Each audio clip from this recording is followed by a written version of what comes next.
Everyone talks about Viking raids and exploration. Nobody mentions the invisible enemy that brought their world to its knees, not once, but repeatedly across 5 centuries. Between 700 and 1200, plague waves swept through Scandinavia like wildfire. Through dry timber, trade routes collapsed overnight, entire settlements vanished. Ships rotted in harbors while crews lay dead. But here's what the sagas won't tell you.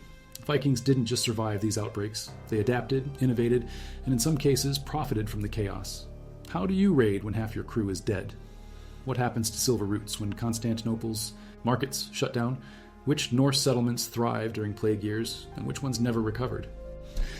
The first documented wave hits Scandinavia around 746. Frankish chronicles record great mortality spreading north from Gaul. Archaeological evidence from Ribe shows a sudden drop in imported glass beads and pottery. Birka's trade layers thin dramatically. But here's the twist. Some Norse communities were already adapting. Gotland's silver hoards from this period actually increase. Why? While mainland trade collapsed, island communities pivoted to local metalworking and amber processing. The plague didn't just destroy, it reshuffled the economic deck. Stockholm's National Museum houses a find that changes everything. Silver arm rings from a 748 hoard near Uppsala, deliberately cut into uniform weights. Standard Islamic dirhams, yes, but also chopped up Byzantine milli, Aresian, and Frankish deniers. Someone was converting foreign coins into hack silver at the exact moment continental trade routes were dying. The message is clear. When traditional currency systems collapse, you create your own. If you value documented Viking and Norse era history like this, subscribe. It's the best way to support our work. Also, comment from which city you're hearing this from. Now back to the story. This script is researched and factual, using sources from archaeological reports and medieval chronicles. Plague mortality in medieval settlements typically hit 30-60%. But Norse burial evidence tells a different story. Mass graves from this period are rare in Scandinavia, unlike contemporary sites in Francia or England. Why? The answer lies in settlement patterns. Most Norse communities were small, dispersed, and already practiced social distancing by necessity. A typical Norwegian farm housed 8 to 12 people maximum. Icelandic settlements averaged 15-20. Compare this to Frankish villages of 200 to 400 residents packed into defensive enclosures. Plague spreads through proximity. Vikings lived scattered. But trade?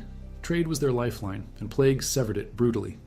The Great Eastern route through Russia, down the Dnieper to Constantinople, down the Volga to Baghdad, carried more than silver and silk. It carried death. Ibn Rusta describes Norse merchants arriving in Kiev around 750 with faces like death speaking in whispers. The Rus who controlled these routes faced an impossible choice: continue trading and risk infection, or isolate and lose their primary income source. They chose a third option: seasonal isolation. Russian Primary Chronicle mentions Norse traders wintering in safe houses, touching no foreign goods until spring cleaning. Archaeological finds from Staraya Ladoga show this pattern clearly. Foreign artifacts cluster in specific layers, separated by sterile periods where only local pottery appears. They weren't just quarantining people, they were quarantining goods. The numbers tell the story. Pre-plague, Birka imported roughly 200 glass vessels annually from the Rhineland. Post-746, the figure drops to 30-40 per year and stays there until 780. But local production explodes. Swedish metalworkers start producing their own versions of Frankish brooches, their own interpretations of Byzantine pendants. Necessity breeds innovation. Silver roots adapted fastest. While Western European mints struggled with workforce losses, Islamic dirham production remained steady. Norse traders doubled down on Eastern connections. Gotland hoards from 750 to 780 contain 85% Islamic silver versus 15% Western European, a complete reversal from pre-plague ratios. The message couldn't be clearer. When one door closes, kick down another. Some communities didn't adapt.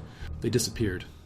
Gross Stromkendorf on the Baltic coast, a major trading hub in 720, shows clear abandonment layers around 750. No violence, no burning. Just empty. Houses with cooking pots, still on cold hearths. Tools left where they fell. Population estimates dropped from a 1/1500 to 0 over 2 seasons. Plague didn't need swords. Iceland, isolated in the North Atlantic, escaped the worst outbreaks. While continental Scandinavia hemorrhaged population, Icelandic settlements actually expanded between 750 and 800. The Landname Bok records 34 new farmsteads established during this exact period. They weren't just surviving, they were thriving in others' absence. Isolation saved them.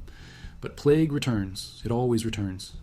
The second wave hits around 780-785, documented in Frankish annals, and confirmed by burial data from Denmark. Ribe's cemetery shows a sharp spike in rapid burials, bodies, placed in simple pits instead of proper graves, oriented randomly instead of east-west Christian tradition.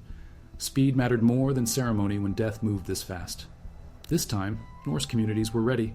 Stockholm's Museum of National Antiquities houses evidence from a farm near Gamla Uppsala. Fire-damaged storage pits deliberately sealed with clay, then reopened years later. Contents? Grain, dried fish, and silver. Survival caches. They were preparing for siege by disease. Trade patterns shifted permanently. Pre-780, most Scandinavian silver came through Dorestad and Quentovich in Francia. Post-780, eastern routes dominate completely. The Volga becomes a Norse highway, while Rhine, commerce stutters. Plague didn't just kill people, it rewrote the economic map of northern Europe. Some got rich from others' misery. Hedeby, strategically positioned between Baltic and North Sea routes, became Plague Europe's pivot point. When direct passage through Francia became too dangerous, goods flowed north through Jutland. Hedeby's merchant quarter expanded threefold between 700 and 800. Archaeological layers show warehouses built over former residential areas. They weren't just adapting, they were capitalizing. The third wave, around 830, 840, coincided with the Great Heathen Armies campaigns in England. Coincidence? Unlikely. Anglo-Saxon chronicle records suggest Viking forces specifically targeted plague-weakened territories. Why fight strong fortifications when disease had already done half the work? The monastery at Lindisfarne, raided in 793, shows evidence of reduced population just years before the attack. Vikings didn't just raid randomly, they raided strategically. But plague was a double-edged sword. It weakened enemies, yes, but also Viking forces. The Annals of St. Bertin record a Viking fleet arriving at Paris in 845 with many dead among their number, struck down by pestilence during the voyage. They still sacked the city, but at what cost? Success came with a body count that had nothing to do with combat. Funeral practices evolved rapidly. Traditional Norse burial, grave goods, ship burials, elaborate mounds, required time and labor. Plague demanded speed. Mass grave finds from this period show abbreviated rituals. Weapons present, but minimal. Pottery, but not precious metals. Bodies oriented properly, but graves shallow.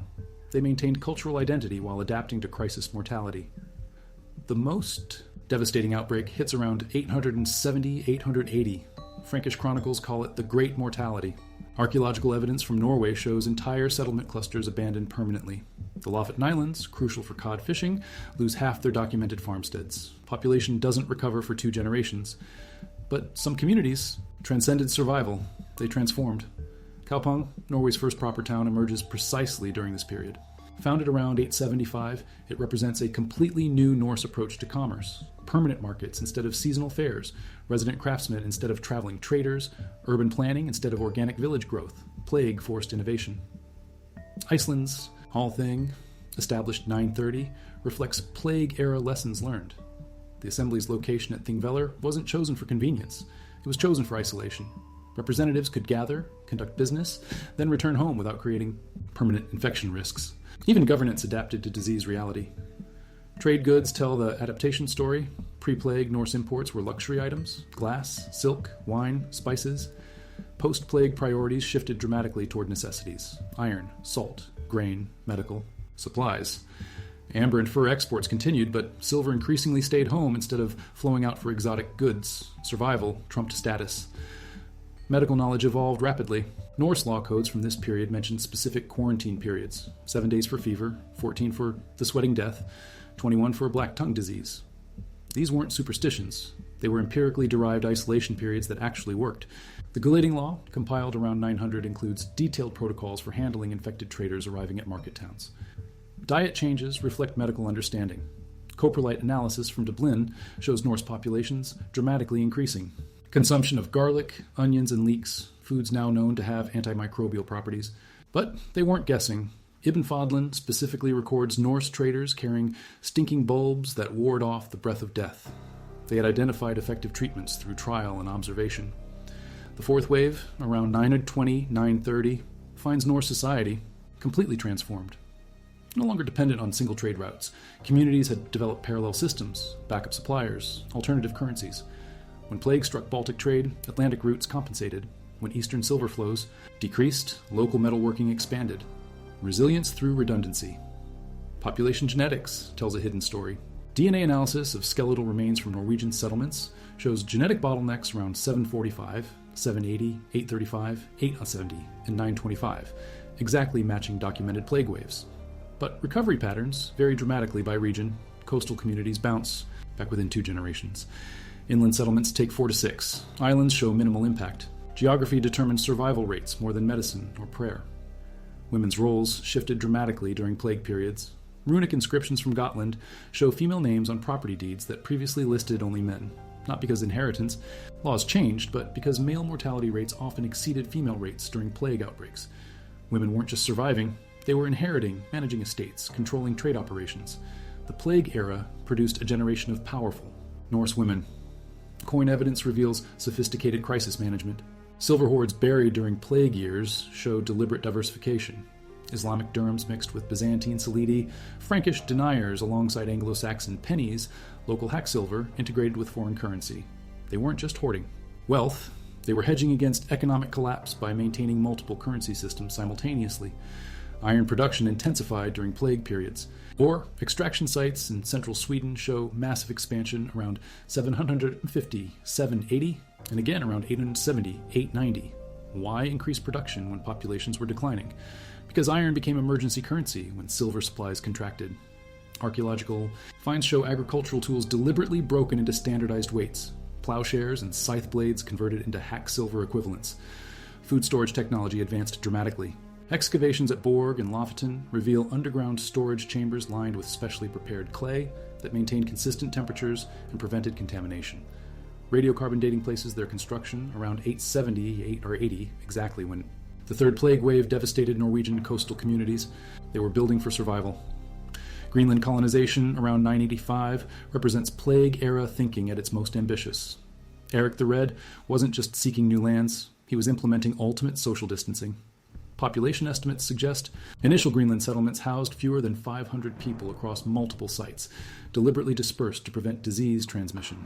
They were colonizing plague resistance into geography itself. Monastery partnerships reveal pragmatic religious politics. Even as Vikings raided monasteries in England and Ireland, and Scandinavian communities were establishing trade relationships with continental monasteries that possessed medical knowledge. The monastery at Corvey maintained documented trade relations with Danish merchants specifically for medicinal herbs and techniques. Spiritual warfare and practical cooperation coexisted. Siege warfare tactics adapted to biological realities. The Siege of Paris in 885-886 shows Vikings using plague as a weapon, deliberately prolonging siege to let disease weaken defenders while maintaining distance to protect their own forces. Contemporary accounts describe Viking camps positioned upwind from the city, using prevailing air currents as defensive barriers against their own biological weapon. Constantinople's markets, crucial to Norse prosperity, repeatedly shut down during outbreaks. But Vikings had learned. They established forward warehouses in intermediate cities, Kiev, Novgorod, Smolensk. When the capital closed, provincial trade continued. Risk distribution replaced centralized dependency. Some adaptations seemed almost modern. The Greenland settlements, established around 985, implemented strict quarantine protocols from the beginning. Eric the Red's saga mentions cleansing houses, where new arrivals stayed for specific periods before joining the community. They were practicing epidemiological control without understanding the science. Dental evidence tells painful stories. Skeletal analysis from Hedeby shows widespread tooth modifications during plague periods, deliberate filing of teeth into points. Not decoration, medical necessity. Filed teeth allowed liquid feeding for patients too sick to chew solid food. The modification patterns suggest specialized medical personnel performing standardized procedures across multiple communities. Slave trade patterns reveal brutal economic calculations. Dublin's excavated slave markets show construction of isolation, facilities around 850, separate holding areas for recently captured slaves, not to humanitarian concern, but economic protection. Infected slaves were worthless slaves.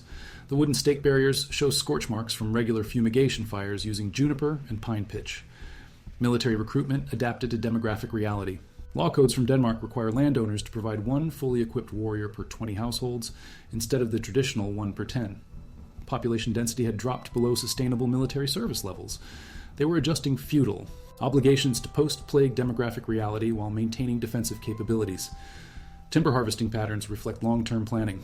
Dendrochronological analysis of building timber from Norwegian settlements shows systematic forest management beginning around 780, precisely when plague mortality required communities to plan for reduced workforce capacity. They were managing resources for smaller populations while ensuring construction materials for essential rebuilding. Textile dyes reveal trade route adaptations. Chemical analysis of fabric fragments from Swedish graves shows substitution of expensive Mediterranean. Purple dyes with locally produced alternatives from cloudberries and lingonberries. Not decline in status display, but intelligent adaptation, maintaining cultural practices while reducing dependence on interrupted trade networks. Glass bead production went local. Furnace sites near Ribe show domestic glass working beginning. Around 870, using recycled Roman glass and local sand. Pre-plague, Norse communities imported finished beads from the Rhineland. Post-plague, they were making their own. Crisis spawned domestic industries that outlasted the emergency. Boat construction. Records show disaster preparedness thinking. Ship finds from this period include specially designed plague boats, vessels with sealed cargo compartments that could carry supplies for extended isolation periods. The Oskar boat, dated to around 950, contains built-in fishing equipment, storage and freshwater collection systems. They were building for survival voyages. Legal innovations adapted to biological realities. The Icelandic law code Gragas includes specific provisions for pestilence inheritance, property transfer protocols when entire family lines died simultaneously. These weren't theoretical legal exercises. Archaeological evidence from individual farmsteads shows rapid property consolidation during plague periods, suggesting the laws were actively implemented. Communication networks evolved systematically. Beacon sites across Norway show construction of signal fire networks during plague periods, not for military warning, but for health communication. Standardized smoke signals could warn of disease outbreaks across vast distances faster than infected travelers could spread the disease. They were building medieval early warning systems. Pottery production reflects social change. Ceramic analysis from post-plague sites shows shift from decorative to purely functional vessels. Cooking pots, storage jars, water carriers. Artistic expression was luxury communities couldn't afford when survival demanded efficiency. But the pottery quality actually improved. Fewer potters meant higher individual skill development. Fishing technology intensified. Archaeological finds from Lofton show development of more efficient cod processing tools around 890, specialized knives for faster filleting, improved drying racks for larger catches, enhanced salt preservation techniques. Reduced populations needed higher individual productivity to maintain protein supplies for surviving communities. Carving stone reveals memorial practices. Runic stones from plague periods show standardized death formulas, died in the sickness. Year appears on monuments across Scandinavia, always with specific year markers. But they're not random memorials. They mark individuals who maintained essential community functions during outbreaks. Teachers, healers, metalworkers, ship captains. Brewing technology advanced dramatically. Chemical analysis of brewing equipment. From Danish settlements shows development of stronger ales with higher alcohol content, not for recreational purposes, but for sterilization. They had observed that communities drinking strong ale survived plague better than those drinking weak beer or water. Empirical medicine through controlled intoxication. Horse breeding programs reveal agricultural adaptation. Osteological evidence shows deliberate selection for smaller, hardier horses during plague periods, animals that required less feed and human attention while maintaining work capacity. They were breeding livestock for reduced maintenance agricultural systems adapted to smaller human populations. Weather data provides crucial context. Tree ring analysis from Scandinavian sites shows unusually cold, wet summers during major plague periods, creating perfect conditions for disease vector proliferation. But Norse communities adapted by shifting agricultural patterns toward root vegetables and preserved foods that thrived in cooler, wetter conditions. Amber working intensified during plague periods. Production debris from workshops near Gdansk shows massive increases in amber artifact manufacturing around 880-920. Why? Amber was one of the few trade goods that maintained value during economic collapse, required minimal transportation infrastructure, and could be worked by individual craftsmen rather than large workshops requiring healthy populations. Weaponry evolved too. Close combat spreads disease through blood and breath. Archaeological finds from late Viking periods show increased emphasis on ranged weapons. More arrowheads relative to sword fragments, javelins instead of axes, throwing spears. Overthrusting spears, they were maintaining killing distance by necessity. Specific symptom records survive in runic inscriptions. The Ruck stone mentions fever that burns without fire, breath that rattles like autumn leaves. The Kensington runestone describes black spots spreading like spilled ink. These weren't poetic metaphors. They were medical documentation carved in stone. Bubonic plague leaves distinctive hemorrhaging patterns. Pneumonic plague creates characteristic respiratory symptoms. Norse observers were recording clinical details with startling accuracy. Ship manifests reveal crisis economics. Cargo lists, scratched into wooden planks from Danish wrecks, show systematic shift from luxury goods to survival necessities. Iron nails instead of silver jewelry, preserved fish instead of exotic spices, medical herbs instead of decorative silk. They were retooling entire trade networks for biological warfare against disease. Postal systems developed during plague periods. The Norwegian king, Magnus the Good, established the first systematic message relay network around 1040, specifically, designed to communicate health information across vast distances. Relay stations positioned every 20 kilometers could transmit plague warnings faster than disease could spread. Medieval information warfare against epidemic disease. Trading post. Architecture evolved systematically. Excavations at Kaupang reveal purpose-built merchant facilities with standardized features. Wide doors for rapid evacuation, multiple exits for crowd control, central fire pits for fumigation, and elevated platforms for health inspection of incoming goods. They were designing commercial spaces for disease prevention. Blacksmith specialization developed rapidly. Tool analysis shows emergence of specialized medical instruments, curved knives for surgical procedures, heated cauterization irons, precision tweezers for removing infected tissue. These tools appear specifically in post-plague archaeological layers. They were developing surgical technology through medical necessity. Navigation techniques incorporated health intelligence. Sailing directions carved into runestones include warnings about sickness harbors and death winds, specific ports, and seasonal weather patterns associated with disease transmission. They were creating epidemiological sailing charts for trade. Navigation. The fifth wave, around 980-990, barely registers in Scandinavian records, not because it was mild, but because Norse society had developed immunity. Not biological immunity, but systemic immunity. Diversified trade networks, distributed populations, alternative currencies, flexible governance structures. They had built plague-proof civilization. Waste management systems reveal public health thinking. Latrine excavations from major Norse settlements show systematic sewage disposal improvements beginning around 900. Not random sanitation upgrades, deliberate disease prevention infrastructure. They had observed correlation between waste contamination and disease transmission, implementing practical solutions without understanding the scientific mechanism.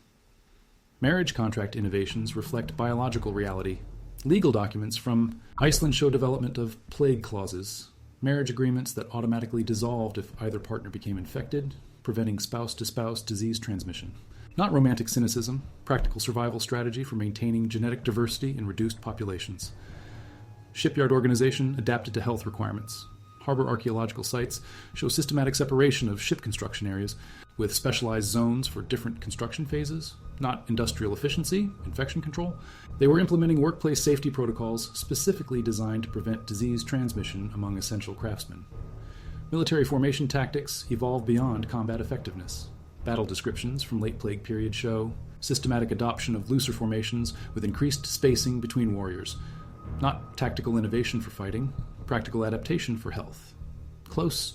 Formation fighting spreads disease faster than enemy weapons. They were balancing military effectiveness with epidemiological safety. Religious responses varied dramatically. Some communities doubled down on traditional Norse beliefs or sacrifices to appease angry gods. Others embraced Christianity's promise of salvation through suffering. Iceland's conversion around 1000 CE coincides with the tail end of major plague cycles. Correlation or causation? Both, probably. Monastery medicals. Partnerships reveal pragmatic cooperation. Even while Viking raiders attacked monasteries across Europe, Norse communities maintained trade relationships with continental religious houses that possessed advanced medical knowledge. They were compartmentalizing warfare and medical cooperation, fighting. Monasteries for wealth, while trading with them for survival knowledge. Harbor quarantine facilities become standardized. Port excavations from major Norse trading centers show consistent architectural features. Isolation buildings positioned exactly 200 paces from main docks, dedicated water supplies, controlled access points. They were implementing systematic public health infrastructure across their commercial network. The final documented plague of the Viking era hits around 1050-1070. By now, Norse communities barely flinch. Trade continues, settlements endure, populations recover quickly. The same disease that devastated their ancestors had become a manageable crisis. They had evolved beyond their vulnerabilities. But adaptation carried costs. the Viking Age's end. Around 1100, 1200 coincides with these systematic changes. Societies that prioritize safety over expansion, stability over adventure, survival over glory, weren't Viking societies anymore. They were something new, medieval kingdoms with bureaucracies, standing armies, permanent capitals. The transformation was complete. Vikings had beaten plague not through medicine or magic, but through systematic adaptation. They had traded their savage flexibility for civilized resilience. The price of survival was the end of their world. Archaeological evidence from a 1960s excavation near Trondheim reveals the final truth. A mass grave containing 43 individuals, carbon dated to 1045-1055, the last major plague outbreak. But these weren't random victims. Isotope analysis shows they came from across Scandinavia, Denmark, Sweden, Norway, even Iceland. They had gathered for something important enough to risk infection. The gathering was the last great thing, the last assembly of independent Norse jarls before kings consolidated power permanently. They came, knowing the risk, chose unity over safety, and died for the old ways. In their bones lies the Viking Age's epitaph, better death than thraldom.